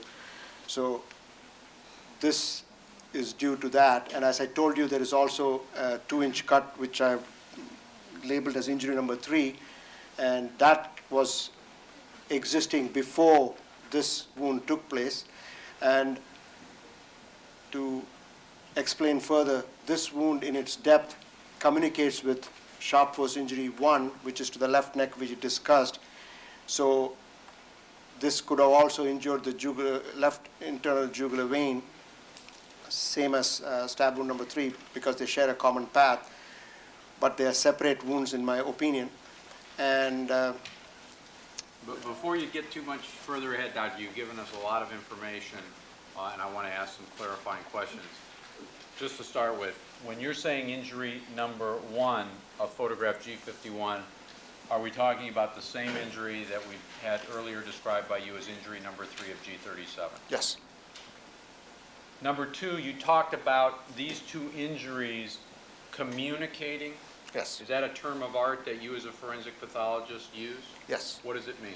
It would mean that the internal injury track is shared by these 2 wounds, the one behind the left ear and the one in the left neck. Now, Doctor, from your review of all of the material, have you seen a description by Dr. Golden as to the path of the wound that is marked as either number 1 of G51 or number 3 of G37? Yes, I have. The wound goes through the skin, soft tissue. There's a muscle in this left neck called the sternocleidomastoid, sternocleidomastoid. And that muscle was incised, and then this particular wound also transected the internal jugular vein on the left side. Is there a direction that is attributable to this injury? It went left to right in an upward direction there. Can you use me again as an example and perhaps the ruler to represent a knife to indicate the direction of that particular injury, injury number 1 of G51? It's just an approximate left to right upward direction. And for the record, Your Honor, Dr. Lakshmanan is holding the ruler where the end in contact with my left side of the neck is slightly elevated from the opposite end of the ruler, therefore pointing in an upward direction, and I can't quite see the left to right aspect. And I have to again re-emphasize that this was a complex wound, Meaning? that more than one penetration and twisting could have taken place when this wound was created. So I'm just giving one possible direction which shares this common path with this injury. And that was part of the demonstration that we did earlier this morning? Yes. Now, Doctor, is there a description of the pathway of what you have described as injury number 2 of G51? Basically, as I told you, there's a skin cut because of either the, most likely from the victim moving away from the, pulling himself away from the weapon when that injury was created. The path on the internal part of the body is shared by this same wound. So you cannot tell which part of the path is due to this and which part of the path is due to this. Doctor, is that somewhat similar to what we were talking about earlier this morning with respect to G55 or G40 with respect to the sharp force injury that's in the back of the neck area and that superficial incised wound? You can't tell where one ends and the other begins? It is very similar. Only thing here we are discussing the external overlapping which can occur. Here we are discussing internal structure overlapping which can occur. Doctor, from your review of the material, do you have an opinion as to whether the complex wound that you've described as injury number 2 was a fatal wound? If it hit the internal jugular vein like the sharp force injury to the left neck which I discussed, then that also would be a potentially fatal wound. Would it, assuming it did not hit the jugular vein on the left side, would it create a life-threatening situation nevertheless? It would cause significant bleeding, but it would not be a fatal wound like a wound which would strike the internal jugular vein. Is there any way you would have expected at autopsy that, given the nature of these two wounds, injury number 1, injury number 2, that you would have been able to determine whether in fact injury number 2 resulted in injury to the jugular vein along with injury to the jugular vein caused by the first stab wound? It'll be very, Calls for speculation.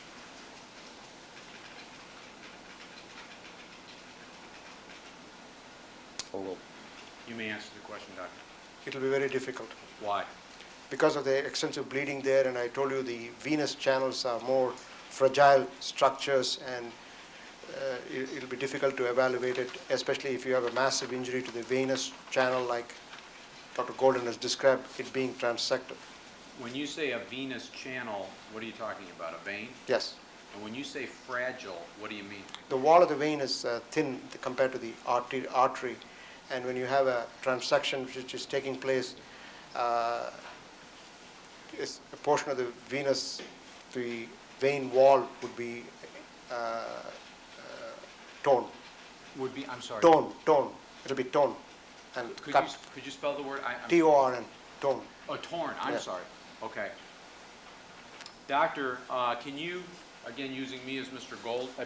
Goldman and yourself as the perpetrator, demonstrate what you were talking about with the turning, the dynamics that creates what you believe is the favored alternative for this particular injury number 2? Yeah, and also, I'd also like to describe at this point one more injury in the ear which may be related to this wound.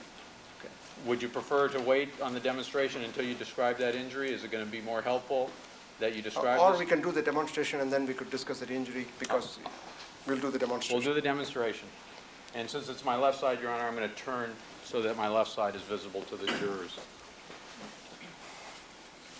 Like this, and you pull yourself away with the skin ripping open because the knife penetrates, and this ruler unfortunately is on the outside. So imagine the ruler to be inside the skin and the head moves. The sharp part of the knife will rip the skin as you see it here in this photograph. As the knife is pulled out because of the movement of the head. Doctor, you're going to have to position yourself again, and we'll very slowly go through this so I can describe it for the record. For the record, Your Honor, Dr. Lakshmanan is face-to-face with me. He's holding the ruler in a manner that it's in his right hand. He's got the lower end of the ruler. I can feel it in contact with my ear, Your Honor, but I cannot see exactly where it's placed. Perhaps the court could help me out on that part. All right, slightly below the ear on the left neck. Doctor's holding it in what appears to be an overhand stabbing. Now, Doctor, would you slowly go through the process that you are talking about, this dynamic process that you... Since the knife would have penetrated, because the stabbing has taken place, but since it's a dynamic process, the victim would have pulled the head, and at that point the sharp edge of the knife would rip the skin out, and that's how this wound would have been created. And for the record, Your Honor, Dr. Lakshmanan, if you'll get back in position, Doctor, please. Dr. Lakshmanan removed the ruler from the area where it was, pulling it with his right hand back towards his head. At the same time, I believe he's asked me to pull my head away from him. Is that correct, Doctor? Yes. And I have done so in a diagonal direction to the rear to reflect an effort by the victim to avoid that particular stab wound? Yes. Thank you. Doctor, in your opinion, could a single-edged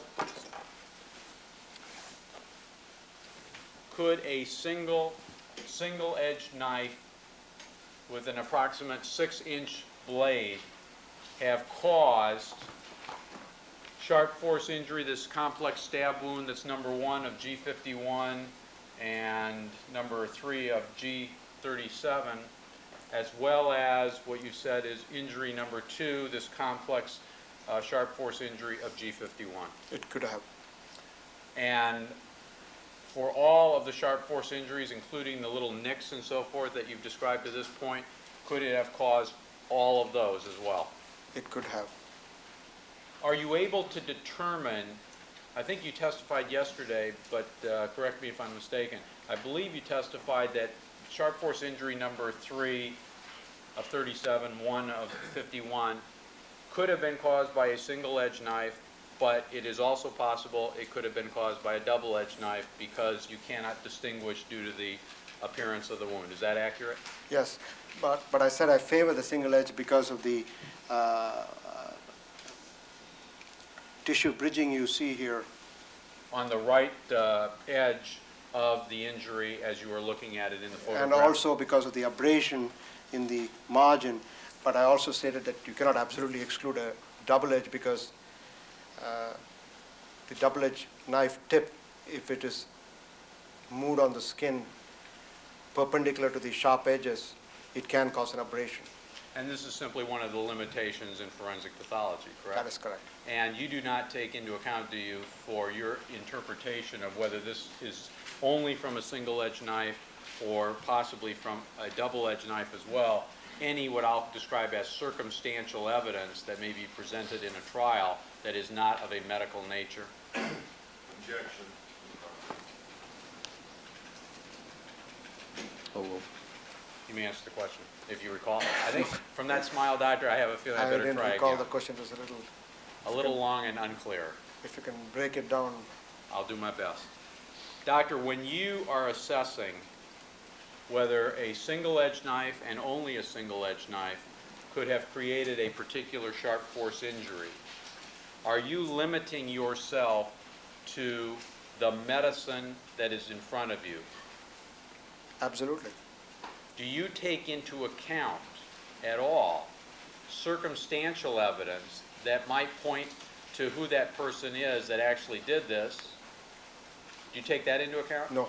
Or take into account, for example, if there were evidence that the person who was suspected of doing this had a particular kind of knife that you should favor, that is the kind of knife rather than another kind because there's not that kind of knife possessed by the person suspected? Objection, Jake. Oh, well.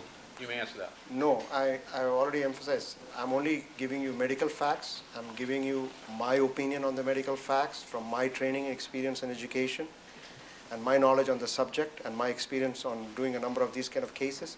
It's nothing to do with circumstances. What we see here, I'm looking at the wound and giving you an opinion based on the wound characteristics.